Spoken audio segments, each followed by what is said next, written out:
बिस्मिल्लाहिर्रहमानिर्रहीम। इंशाल्लाह इस वीडियो को देखने के बाद आप बड़ी आसानी से समझ जाएंगे ग्रेटर देन वैल्यू कौन सी है और लेस देन वैल्यू कौन सी है। सबसे पहले ग्रेटर देन और लेस देन वैल्यू को समझने से पहले आपको उनकी सिंबल आनी चाहिए और उन सिंबल को कैसे लिखें कि हर कोई समझ सके कि ये इसने ग्रेटर देन वैल्यू लिखी है या लेस देन वैल्यू लिखी है। तो आप सबसे पहले याद रखें ग्रेटर देन वैल्यू की जो साइन है वो ये है, ठीक है। ये ग्रेटर देन की साइन है, ठीक है। तो आपको कभी भी आपको कोई पूछे कि ग्रेटर देन की साइन क्या है तो ये है साइन। और उसके बाद अगर कोई लेस देन अगर कोई वैल्यू लिखी हो तो आपको कैसे पता चले कि इसमें ग्रेटर कौन सी है और लेस कौन सी है। तो ये साइन लेस देन की साइन। उसके बाद अगर कभी भी आपको मैं एक ट्रिक बताने जा रहा हूँ, ठीक है। अभी मैं आपको एक ट्रिक बता रहा हूँ, बाद में आपको मैं ऐसा तरीका बताऊँगा जिससे हर एक साइन की चाहे कितनी भी बड़ी क्यों ना वैल्यूज़ लिखी हों, छोटी वैल्यूज़ लिखी हों, कितनी भी तादाद में क्यों ना, आप बड़ी आसानी से फाइंड कर सकेंगे।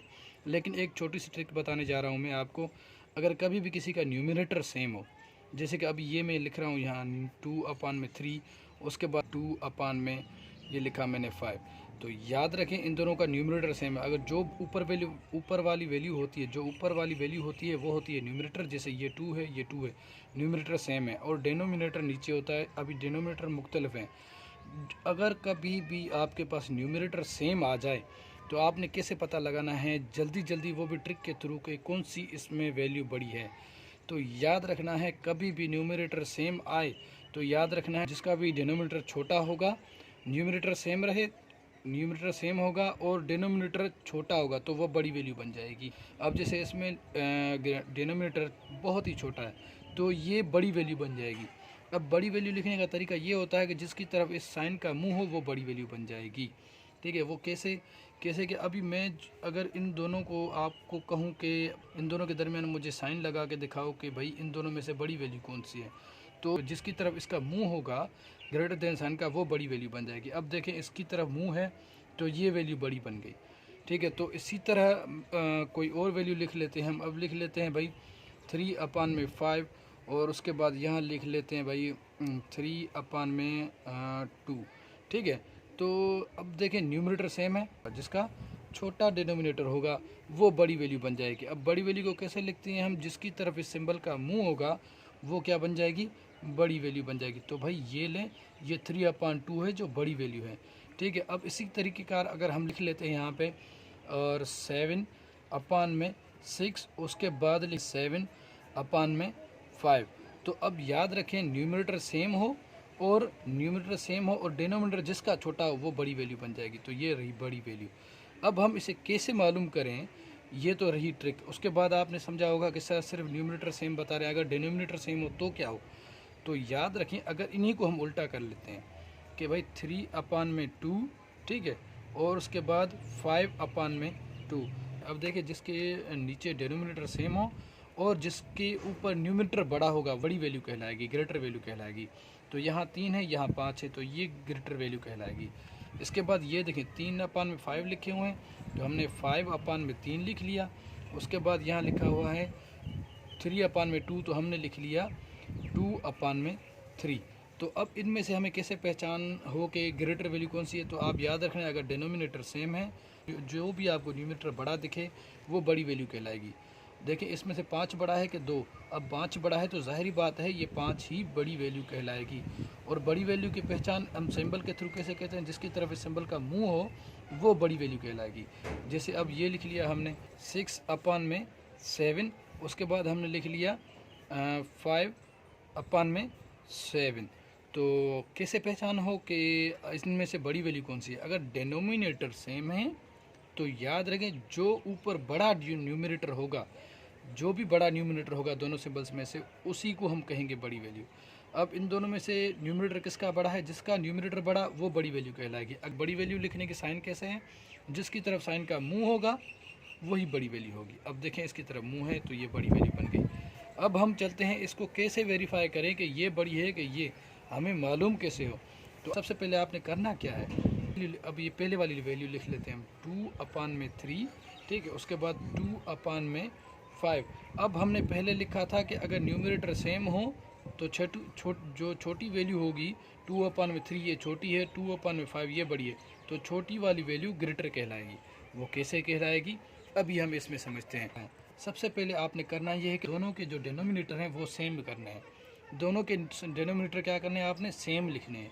अब दोनों के डिनोमिनेटर सेम करने का एक ही तरीका है, आपने क्या करना है, या तो एलसीएम निकालनी है 3 और 5 की। अगर एलसीएम नहीं निकालते तो नीचे वाले दोनों डिनोमिनेटर हैं इन दोनों को आपस में कर दो मल्टीप्लाई। 3 और 5 को अगर मल्टीप्लाई कर देंगे तो कितने हो जाएंगे, 15। तो अब 2 के नीचे भी 15 लिख दो और इस 2 के नीचे भी 15 लिख दो। तो पहले लिख दें इसके नीचे 15, बाद में इसके लिखते हैं नीचे 15। अब इसका भी डिनोमीटर इक्वल बन गया, इसका भी डिनोमीटर इक्वल बन गया।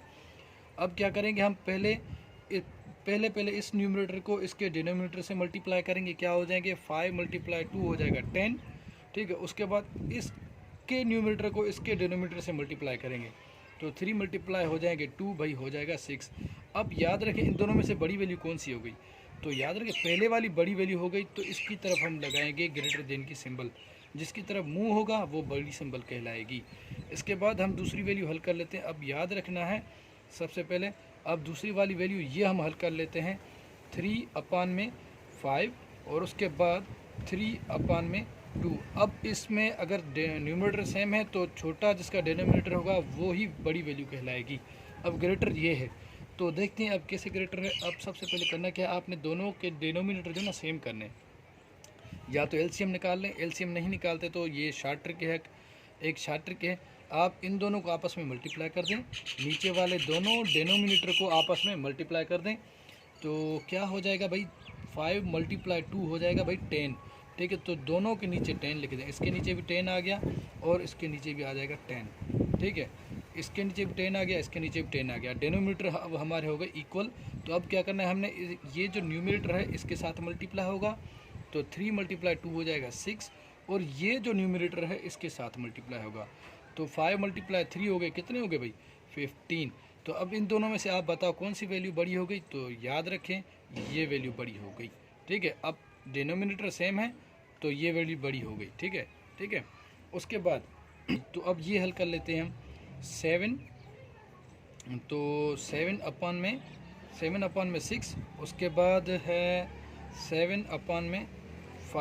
तो अब क्या करना है, हमने जो आपको मैंने पहले ही तरीका बताया था डिनोमिनेटर सेम करना है, तो डिनोमिनेटर सेम करने का एक ही तरीका होता है, या तो आप एलसीएम निकाल लें, अगर एलसीएम नहीं निकालते तो इनको आपस में मल्टीप्लाई कर दें, ठीक है, आपस में मल्टीप्लाई कर दें। दोनों के जो डिनोमिनेटर है वो सेम हो जाएंगे। जैसे कि अब इसको मल्टीप्लाई करेंगे, इसके साथ 6 को मल्टीप्लाई करेंगे 5 के साथ हो जाएगा 30, और इसका भी हो जाएगा 30। अब दोनों के जो डिनोमिनेटर हैं वो हो गए सेम। अब इस पहले वाली वैल्यू को क्या करेंगे, हम इसके साथ मल्टीप्लाई करेंगे, 7 × 5 तो हो जाएंगे कितने, 35, ठीक है। उसके बाद इस न्यूमरेटर को इसके साथ मल्टीप्लाई करेंगे तो हो जाएंगे कितने, 42। तो अब बताएं इन दोनों में से कौन सी वैल्यू बड़ी हो गई, तो ये वाली वैल्यू बड़ी हो गई। और याद रखें मैंने पहले भी आपको बताया था, इतनी सारी तकलीफ़ करने से बेहतर है थोड़ी बहुत इसे याद रखें। अगर नीचे वाले डिनोमिनेटर चेंज हैं तो जिसका डिनोमिनेटर छोटा होगा वो वैल्यू बड़ी हो जाएगी। इसमें 7/5 मतलब इसका डिनोमिनेटर छोटा है तो ये बड़ी वैल्यू बन जाएगी। इंशाल्लाह मुझे उम्मीद है कि इंशाल्लाह इस तरह का कोई भी आपके पास अगर क्वेश्चन आए तो आप बड़ी आसानी से उसे हल कर लेंगे और उसे बताएंगे कि ये कौन सी ग्रेटर वैल्यू कौन सी है इनमें और लेस देन की वैल्यू कौन सी है इनमें। और ग्रेटर देन अगर जिसकी तरफ मुंह खुला होगा वो हो जाएगी ग्रेटर, और जिसकी साइड बैक साइड होगी वो हो जाएगी लेस देन।